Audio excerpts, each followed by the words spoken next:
জানিস রাফি, মাঝে মাঝে মনে হয় আমাদের কপালটাই খারাপ। যা ইচ্ছা হয় তা সাধ্য মতো কিছুই কিনতে পারি না।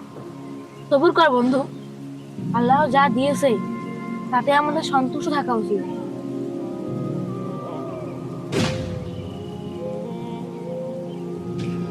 দাঁড়া, আমি একটু আসি। এ আবার কি হলো?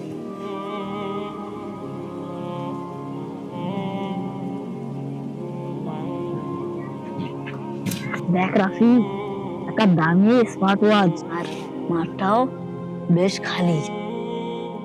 আল্লাহ মনে হয় আমাদের জন্য এই ঘড়িটা পাঠিয়েছেন। এটা কার ঘড়ি আমরা জানি না আসিফ।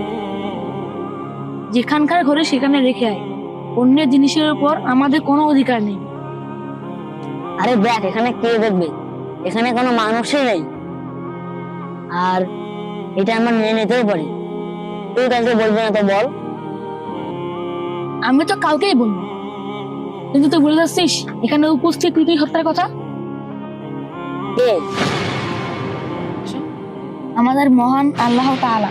কে? কে? কে? আমাদের মহান আল্লাহ তাআলা। আমাদের মহান আল্লাহ তাআলা। আমাদের মহান আল্লাহ তাআলা।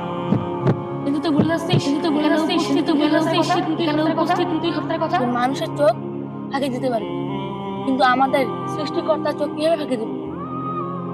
এই ঘড়িটা তোর জন্য একটা শুধু পরীক্ষা, আর একটা সাময়িক লাভের জন্য তুই তোর ঈমান বিক্রি করে দিবি? রাফি, ফায়দা আমাকে প্রায় ভুল পথের দিকে নিয়ে গিয়েছিল, কিন্তু এই ঘড়িটা জান্নাতের চেয়ে দামি নয়। আলহামদুলিল্লাহ। চল এই ঘড়িটা আমরা একটা নিরাপদ জায়গায় রেখে আসি, যাতে মালিক সহজেই এটা খুঁজে পায়। চল।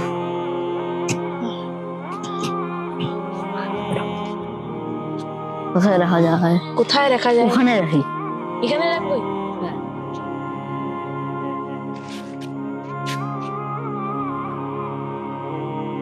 চল। চল।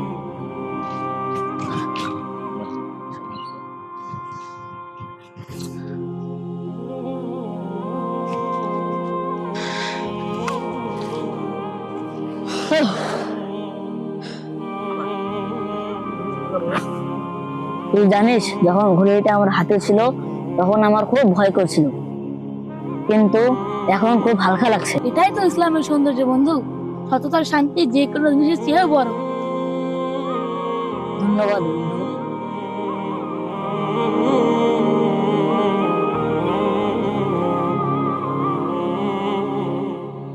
চল, আজান দিচ্ছে, মাগরিবের নামাজের সময় হয়ে গেছে, আমরা মসজিদের দিকে যাই। চল।